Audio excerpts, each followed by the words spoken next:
ಹಣ ಅಂದರೆ ಹೆಣನೂ ಬಾಯಿ ಬಿಡುತ್ತೆ ಸ್ನೇಹಿತರೆ. ಯಾಕೆ ಅಂದರೆ ಪ್ರತಿಯೊಬ್ಬ ಮನುಷ್ಯನ ಜೀವನದಲ್ಲಿ ಹಣ, ದುಡ್ಡು, ಮನಿ ಅನ್ನುವುದು ಅಷ್ಟು ಪ್ರಮುಖ ಸ್ಥಾನವನ್ನು ವಹಿಸಿರುತ್ತೆ. ಒಬ್ಬ ಮನುಷ್ಯ ಜೀವಿಸಲಿಕ್ಕೆ ಕಂಪಲ್ಸರಿ ಹಣ ಬೇಕೇ ಬೇಕು. ಹಣ ಇಲ್ಲದೆ ನಾವೇನೂ ಮಾಡಲಿಕ್ಕಾಗಲ್ಲ. ನಾವು ತಿನ್ನೋ ಆಹಾರಕ್ಕೂ ಹಣ ಬೇಕಲ್ವಾ? ಹಣ ಇಲ್ಲದೆ ಏನೂ ತಂದ್ಕೊಳ್ಳೋಕ್ಕಾಗಲ್ಲ, ಏನೂ ತಿನ್ನೋಕ್ಕಾಗಲ್ಲ. ಒಬ್ಬ ಮನುಷ್ಯ ಬದುಕಲಿಕ್ಕೆ ಬಟ್ಟೆ ಬೇಕು, ಮನೆ ಬೇಕು, ಓಡಾಡ್ಲಿಕ್ಕೆ ವಾಹನ ಬೇಕು, ಎಲ್ಲದಕ್ಕೂ ಹಣ ಬೇಕೇ ಬೇಕು. ಆದರೆ ನಾವು ಹಣವನ್ನು ಹೇಗೆ ಸಂಪಾದಿಸ್ತೀವಿ ಅನ್ನೋದು ಮುಖ್ಯ ಆಗಿರುತ್ತೆ. ಪ್ರತಿಯೊಬ್ಬ ಮನುಷ್ಯನು ಅವನ ಶಕ್ತಿ ಅನುಸಾರವಾಗಿ ಕೆಲಸಗಳನ್ನು ಮಾಡ್ತಾ ಹಣವನ್ನು ಸಂಪಾದಿಸ್ತಾ ಇರ್ತಾನೆ. ಕೆಲವರ ಶ್ರಮಕ್ಕೆ ಹಣ ಜಾಸ್ತಿ ಬರ್ತಾ ಇರುತ್ತೆ, ಕೆಲವರ ಶ್ರಮಕ್ಕೆ ಹಣ ಕಡಿಮೆ ಬರ್ತಾ ಇರುತ್ತೆ. ಒಟ್ಟು ಜೀವಿಸಲಿಕ್ಕೆ ಹಣ ಬೇಕೇ ಬೇಕು. ದುಡ್ಡಿಲ್ಲದೆ ಏನೂ ಮಾಡಲಿಕ್ಕಾಗಲ್ಲ. ಆ ದುಡ್ಡನ್ನು ಹೇಗೆ ಸಂಪಾದಿಸ್ತಾರೆ, ಹೇಗೆ ಸಂಪಾದಿಸ್ಬೇಕು ಅಂದರೆ, ಕೆಲವರು ನಿಯತ್ತಾಗಿ ಕೆಲಸ ಮಾಡಿ ಹಣವನ್ನು ಸಂಪಾದಿಸ್ತಾರೆ. ಕೆಲವರು ತುಂಬ ಕ್ರೂರವಾದ ರೀತಿಯಲ್ಲಿ ಹಣ ಸಂಪಾದನೆ ಮಾಡ್ತಾರೆ. ದರೋಡೆ, ಕೊಲೆ, ಸುಲಿಗೆ, ಹಣಕ್ಕೋಸ್ಕರ ಏನು ಬೇಕಾದ್ರೂ ಮಾಡಲಿಕ್ಕೆ ರೆಡಿ ಇರ್ತಾರೆ. ಒಂದು ಚೈನ್ ಸ್ನ್ಯಾಚಿಂಗ್ ಮಾಡ್ತಾರೆ. ಯಾಕೆ? ಹಣಕ್ಕೋಸ್ಕರ. ಮಧ್ಯರಾತ್ರಿಲಿ ಬಂದು ಮನೆ ಬೀಗ ಹೊಡೆದು ದರೋಡೆ ಮಾಡ್ತಾರೆ ಹಣಕ್ಕೋಸ್ಕರ.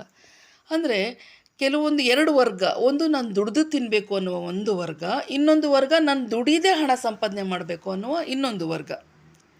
ಆದರೆ ಅದರಲ್ಲೂ ಇನ್ನೊಂದು ಇದೆ, ನಾನು ದರೋಡೆ ಮಾಡಲಿಕ್ಕೂ ಇಷ್ಟ ಇಲ್ಲ, ಕಳ್ಳತನ ಮಾಡಲಿಕ್ಕೂ ಇಷ್ಟ ಇಲ್ಲ, ದುಡಿಲಿಕ್ಕೂ ಇಷ್ಟ ಇಲ್ಲ. ಅಂಥವ್ರು ಹೇಗೆ ಹಣ ಸಂಪಾದನೆ ಮಾಡಬೇಕು? ಹಿಂದೆ ಹೇಳ್ತಾಯಿದ್ರು, ಲಾಟ್ರಿ ಟಿಕೆಟ್ ತಗೋ ನೀನು ಶ್ರೀಮಂತ ಆಗಿಬಿಡ್ತೀಯ ಅಂತ ಹೇಳಿ. ಕೆಲವರಿಗೆ ಅದೊಂದು ಹುಚ್ಚಾಗಿಬಿಟ್ಟಿತ್ತು. ಪ್ರತಿದಿನ ಅವ್ರು ದುಡ್ದಿದ್ದಕ್ಕಿಂತ ಹೆಚ್ಚಾಗಿ ಲಾಟ್ರಿ ಟಿಕೆಟ್ ತಗೊಳ್ಳಿಕ್ಕೇ ಹಣವನ್ನು ಸ್ಪೆಂಡ್ ಮಾಡ್ತಾಯಿದ್ರು. ಅದರಿಂದ ಒಂದು ಸಲ ಲಾಟ್ರಿ ಹೊಡೆದ್ರೆ ಇನ್ನು 10 ಸಲ ಸೋತವರೇ ಹೆಚ್ಚು.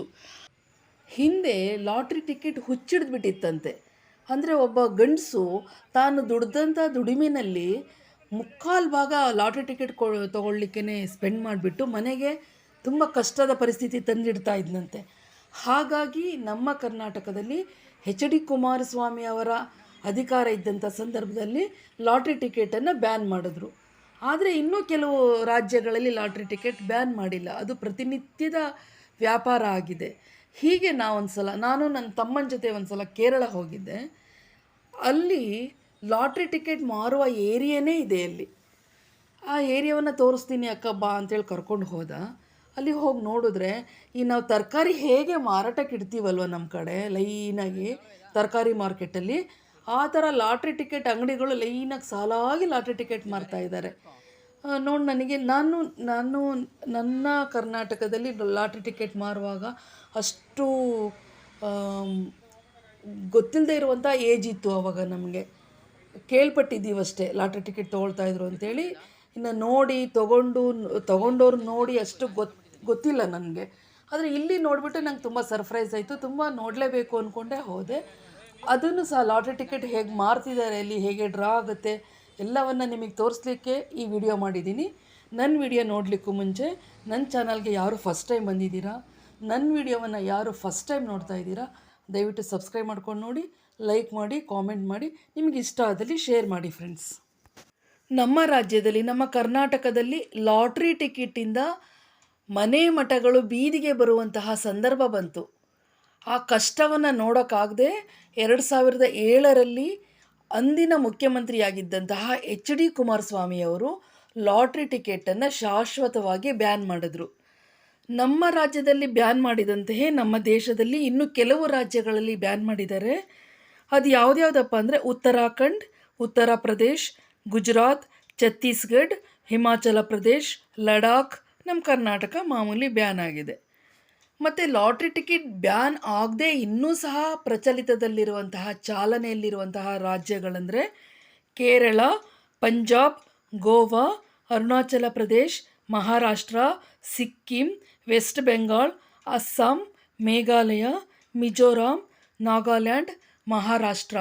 ಈ ರಾಜ್ಯಗಳಲ್ಲಿ ಈಗಲೂ ಸಹ ಪ್ರಚಲಿತದಲ್ಲಿದೆ.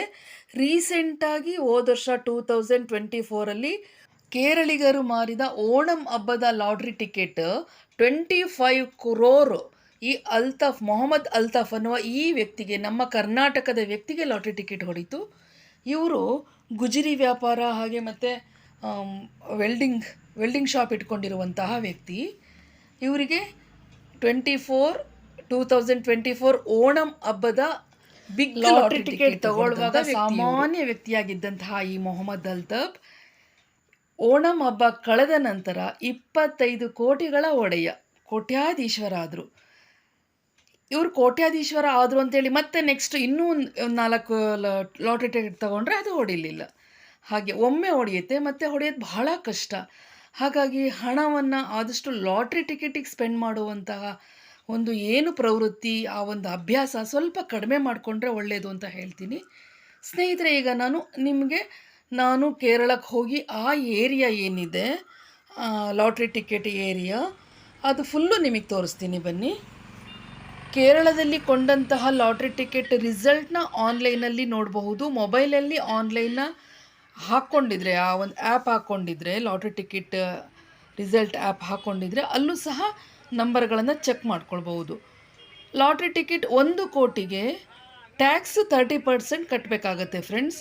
1 ಕೋಟಿ ಲಾಟ್ರಿ ಟಿಕೆಟ್ ಬಂದರೆ 31,20,000 ಸರ್ಕಾರಕ್ಕೆ ಟ್ಯಾಕ್ಸ್ ಕಟ್ಟಬೇಕಾಗತ್ತೆ. ಇಲ್ಲಿ ಕೇರಳದಲ್ಲಿ 55,414ಕ್ಕೂ ಹೆಚ್ಚು ಏಜೆಂಟ್ಗಳಿದ್ದಾರೆ, ಲಾಟ್ರಿ ಟಿಕೆಟ್ ಏಜೆಂಟ್ಗಳು.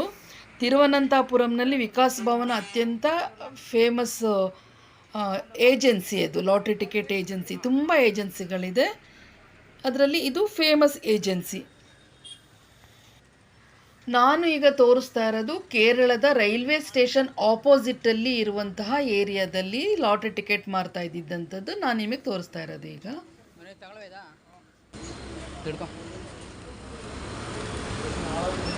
ಬೇರೆ ಇನ್ನೊಂದು ಯಾವ್ದಾರು ಎತ್ಕೋ.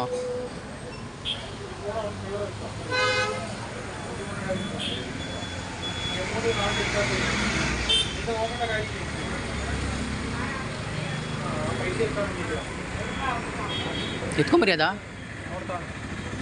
ಕೊಡಲಿ, ಇದು ನನಗೆ ಬೇಕು, ನಾನು ಎತ್ಕೊಂಡ್ಬಿಟ್ಟಿದ್ದೀನಿ. ನೋಡಿ ವೇಯಿಂಗೆ ಇದು ನಾನು ಮಾಡಿಕೊಳ್ಳೋಣ.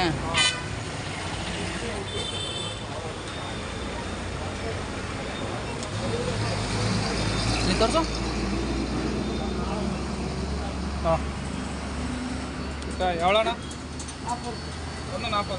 ಒಂದು ಟಿಕೆಟು 40 ರೂಪಾಯಿ ಅಲ್ವಾ? ಸರಿ ಮರಿ, ಪ್ರೈಸ್ ಏನಿದು? 40 ರೂಪಾಯಿ ಅಲ್ಲ, ಪ್ರೈಸು 40 ರೂಪಾಯಿ ಅಲ್ಲ ಕಣೋ, ಪ್ರೈಸ್ ಕಣೋ ಇದು 80 ಲಕ್ಷ. 80 ಲಕ್ಷ ಅಲ್ವಾ ಇದು? ಹೌದು, 80 lakh. First prize 80 lakh, second price 10 lakh, last 3ನೇ ಪ್ರೈಸು 1 ಲಕ್ಷ. ಇಲ್ಲಿದೆ 1 ಲಕ್ಷ. ಆಮೇಲೆ ಲಾಸ್ಟು ಇದೇನಿದು,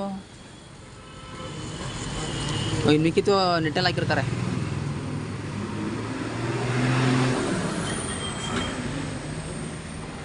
ಆಮೇಲೆ ಇವತ್ತಿನ ಪ್ರೈಸು ರಿಸಲ್ಟ್ಗಳನ್ನ ಇಲ್ಲಿ ಹಾಕಿದ್ದಾರೆ.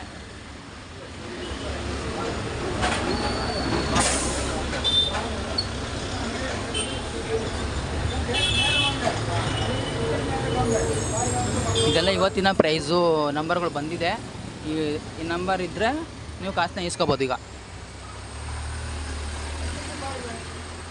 ಎಷ್ಟು ಟಿಕೆಟ್ ಇದೆ ಇದು? 1 ಟಿಕೆಟ್ನೆಲ್ಲ ಕೊಡಲ್ರು, ಒಂದು ಸಟ್ಟು ಲೆಕ್ಕಾಚಾರದಲ್ಲಿ ಕೊಡ್ತಾರೆ. 405 ರೂಪಾಯಿ ಒಂದು ಸಟ್ಟು. ಎತ್ಕೊಬಿಡುವ ಸರ್, ಇದೆಲ್ಲ ಬಂಪರ್ ಇದು. ಎಪ್ಪ ಇದು ಯಾವುದು ಬಂಪರ್? ಅದು வெள்ளிக்கிழமை ಇದೊಂದು ಅದೇ ತೋರಿಸು, ಇಲ್ಲಿ ತೋರಿಸು.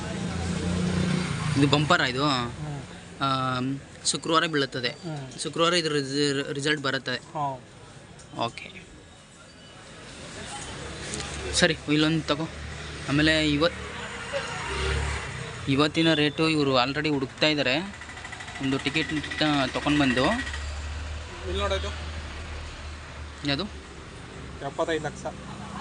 75 ಲಕ್ಷ. ಈ ಟಿಕೆಟಿನ ಬೆಲೆ 40 ರೂಪಾಯಿ ಅಷ್ಟೇ. ಆದರೆ ಫಸ್ಟ್ ಪ್ರೈಜ್ ಹೊಡೆದ ಅಂದರೆ 75 ಲಕ್ಷ ಕೊಡುತ್ತಾರೆ ಅಲ್ವಾ.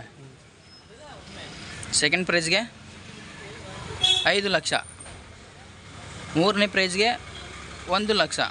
ಇದು 80 ಲಕ್ಷ. ಇದು ಮಾಡ್ಕೋಣ. ಯಾವುದು 80 ಲಕ್ಷ? ಹಾಂ, ಇದು ಅದೇ 40 ರೂಪಾಯಿ. ಇದು first prize 80 lakh, second 5 lakh, ಆಮೇಲೆ 1 ಲಕ್ಷ, ಆಮೇಲೆ ನೆಟ್ಟಲ್ಲಿ ಇರುತ್ತೆ. ಈ ಒಂದು ನಂಬರೇ ನೋಡಿ, ಆ QR ಕೋಡ್ ಮೇಲ್ಗಡೆ ಇದೆಯಲ್ಲ, ಆ ಒಂದು ನಂಬರೇ ಲಾಟರಿ ನಂಬರ್.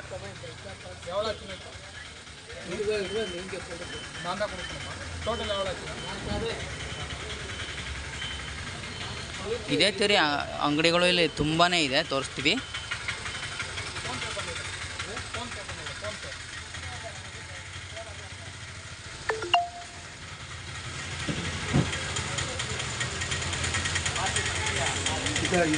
ಹಾಂ, 120.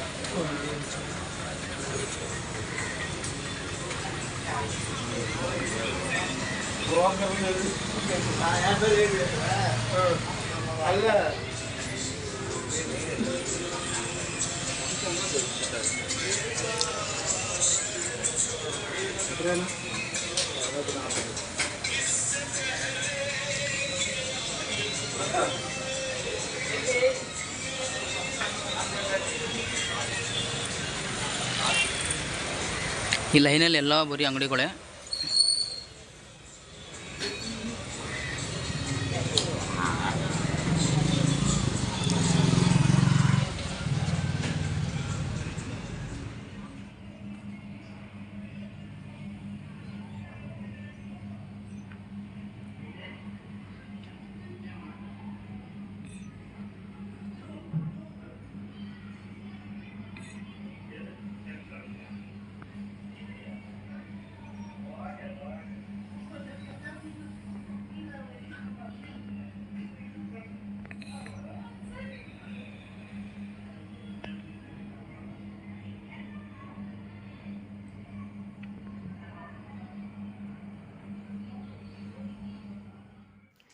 ಫ್ರೆಂಡ್ಸ್, ನೋಡಿದ್ರಲ್ಲ ಕೇರಳದ ಲಾಟ್ರಿ ಟಿಕೆಟ್ ಮಾರುವಂತಹ ಮಾರ್ಕೆಟ್ಗಳು, ಏಜೆನ್ಸಿಗಳು.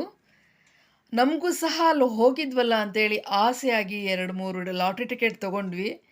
ಆದರೆ ಬರಲಿಲ್ಲ, ಲಕ್ಕಿಲ್ಲ ಅಂದ್ಕೊಂಡು ಸುಮ್ಮನಾದ್ವಿ. ಆದರೂ ಬರೋದು ತುಂಬ ಕಡಿಮೆ ಸ್ನೇಹಿತರೆ. ಕೆಲವ್ರು ಏನು ಮಾಡ್ತಾರೆ, 10 ರೂಪಾಯಿ ಕೊಟ್ಬಿಟ್ಟು ಒಂದು ಲಾಟ್ರಿ ಟಿಕೆಟ್ ತೊಗೊಳ್ತಾರೆ, 40 ರೂಪಾಯಿ ಲಾಟ್ರಿ ಬಂದ್ಬಿಡತ್ತೆ. ಅವ್ರು ಆ 40 ರೂಪಾಯಿಗೂ ಲಾಟ್ರಿ ಟಿಕೆಟ್ ತೊಗೊಳ್ತಾರೆ, ಇನ್ನೂ ಹೆಚ್ಚಿನ 40 ರೂಪಾಯಿಗೂ ಲಾಟ್ರಿ ಟಿಕೆಟ್ ತೊಗೊಳ್ತಾರೆ, ಬರಲ್ಲ ಅದು. ಒಮ್ಮೆ ಬಂದರೆ ಮತ್ತೆ ಬರೋದು ಭಾಳ ಅಪರೂಪ. ಹಾಗಾಗಿ ಈ ಲಾಟ್ರಿ ಟಿಕೆಟ್ ಹುಚ್ಚು ಏನು ಹವ್ಯಾಸ, ಅದನ್ನು ಆದಷ್ಟು ಕಡಿಮೆ ಮಾಡಿದ್ರೆ ಒಳ್ಳೆಯದು. ನಾವು ಶ್ರಮ ಹಾಕಿ ದುಡ್ದು ಶ್ರೀಮಂತರಾಗೋಣ, ಆ ರೀತಿಯಲ್ಲಿ ನಮ್ಮ ಶ್ರಮದ ಮೂಲಕ ಲಾಟ್ರಿ ಹೊಡ್ಕೊಳ್ಳೋಣ. ಈ ಲಾಟ್ರಿ ಟಿಕೆಟ್ ತೊಗೊಂಡು ಲಾಟ್ರಿ ಹೊಡ್ಕೊಳ್ಳೋದು ಅಷ್ಟು ಸರಿಯಲ್ಲ ಅಂತ ಅನ್ಸುತ್ತೆ. ಇದೊಂಥರ ಹಿಪ್ನೋಟಿಸಮ್ ಟೈಪು. ಆ ಲಾಟ್ರಿ ಟಿಕೆಟ್ ನೋಡ್ತಾ ಇದ್ದರೆ ತೊಗೊಳ್ಳೋಣ ಅನ್ನಿಸ್ತಾ ಇರುತ್ತೆ.